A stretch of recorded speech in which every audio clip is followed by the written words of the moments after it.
I was a teenager when the civil rights movement was boiling. My parents were deeply offended by racism. I made a decision early on that what I wanted to do was work for justice. I didn't know what that meant, but I knew early on that I cared about making change.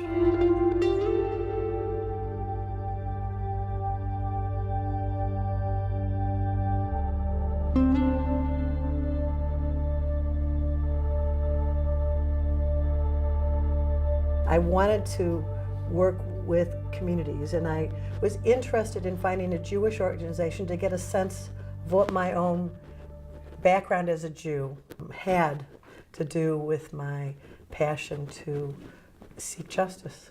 What has kept my passion for the work of JCUA is really this sense that what we are charged with as the Jewish Council on Urban Affairs is to do what's right, not what's easy, to challenge, to work in partnership with communities that are taking on the important issues in their communities and working to help them achieve their vision. Whether JCUA, through that work, then has to, with our partners, go up against political leadership, government leadership, or even people within our own community, our board and our membership stand behind us and say, take that on. So it's been an organization that comes out from a foundation of prophetic Judaism, the spirit of Maimonides, helping people to help themselves and urging us to do justice. And so JCUA really does respond to what's happening locally, what's happening nationally, all with an idea of how does it impact people who are most vulnerable in our society. And that's JCUA's priority, is to work with those communities that are most vulnerable, most impoverished, most disenfranchised. Our goal, our commitment, our challenge is to prioritize working with those communities and addressing those critical issues. Jane has been, in many ways, a pioneer. There are two things about Jane that I've always admired. She's immensely creative, and secondly, she's undeniably courageous. What is so exciting about the work of the Jewish Council on Urban Affairs is that it responds to real needs. And Jane has wisely seen that the problems that brought her to the Jewish Council on Urban Affairs with a vision that had been given to her by people who preceded her, people who helped us create the Jewish Council on Urban Affairs, who were active from the very beginning. People like Louis Kreinberg, who was essential in forging the ideals of the Jewish Council on Urban Affairs. Someone like Milton Cohn, who mentored Jane. All of these people, I think, understood what we were trying to say, and that is that there are people that need help. There are people who society has ignored, and we cannot ignore them. We cannot remain Jews and ignore those who are disadvantaged, who are poor through no fault of their own, who are powerless through no fault of their own. We had to help them. And Jane understood this, and I'm so happy she is passing this idea along to those who will continue the work.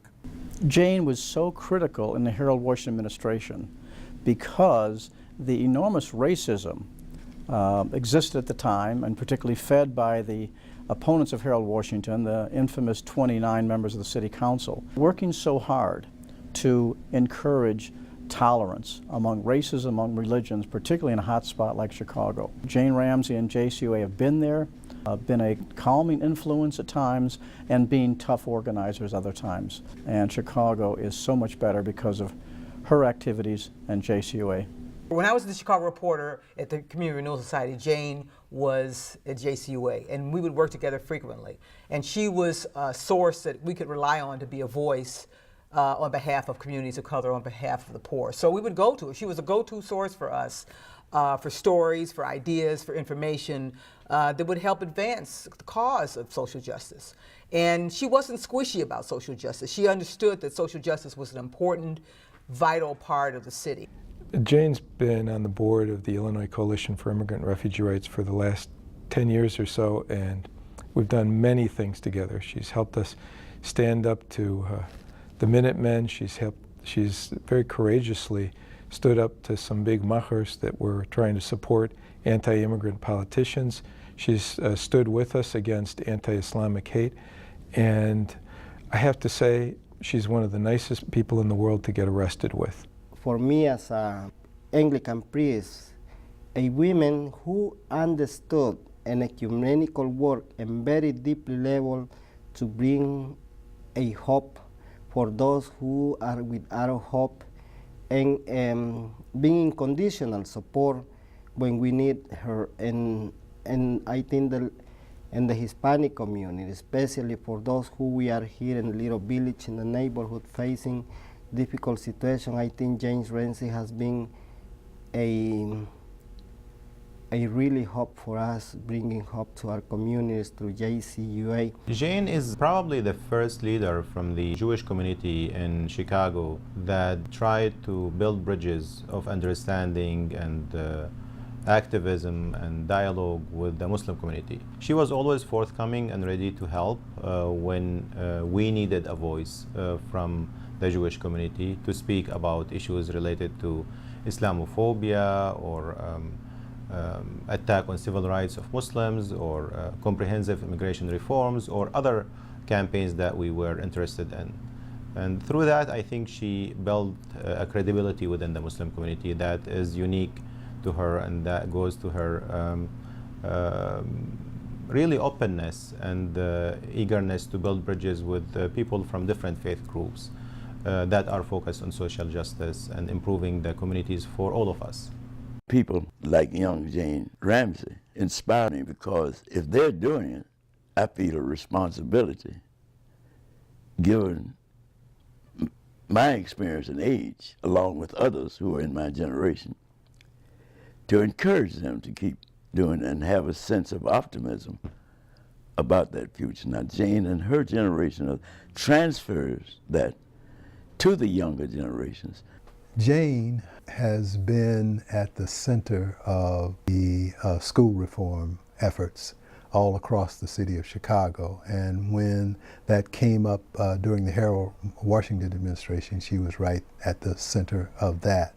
And Jane has remained at the center of justice issues, always including school reform, because schools have not gotten reformed. And JCUA has been a supporter of our efforts in that regard for the last 20 years. I think Jane's approach to making change in the world is really about partnership and developing relationships with people to identify shared concerns and a shared vision for how we really want the world to be. One of the great things about JCUA under Jane's leadership is that JCUA was really a place where people could explore their own Jewish identity and figure out what it meant personally for each engaged person to think about how they saw themselves as a Jew in the world. For me, I think that JCUA recognizes that the ways in which we as Jews follow ritual, keeping kosher, for example, celebrating Shabbat, are all deeply significant for us as Jews, but that they also really serve as reminders for what our true work and our holiest work is as Jews in the world, which is engaging in making the world a better place. And I think that at JCUA, I really understood the real heart of what it means to be a Jew in the world. JCUA's challenge is to keep in mind that our end goal is to abolish poverty, is to create justice, and that we don't stop until we get there. Our capacity as an organization is in our understanding of how to build partnerships that are powerful and that enable the achievement of the creation of justice. It's tough. It's infuriating, but the creation of justice together we've seen, and we can never tire. We can never stop. We can't keep our sights on just the steps on the way to justice, but JCUA's goal and that of our partners must be the achievement of justice for all in our city, in our country, in our world.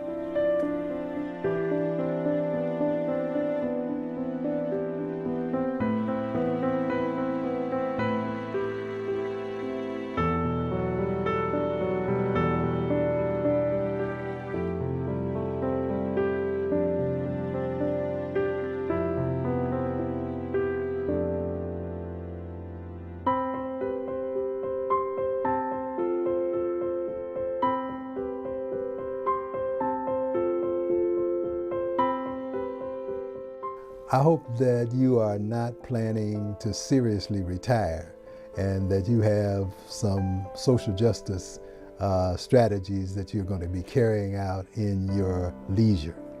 And I hope that you don't have much leisure, because it's not good when you've been activist all your life.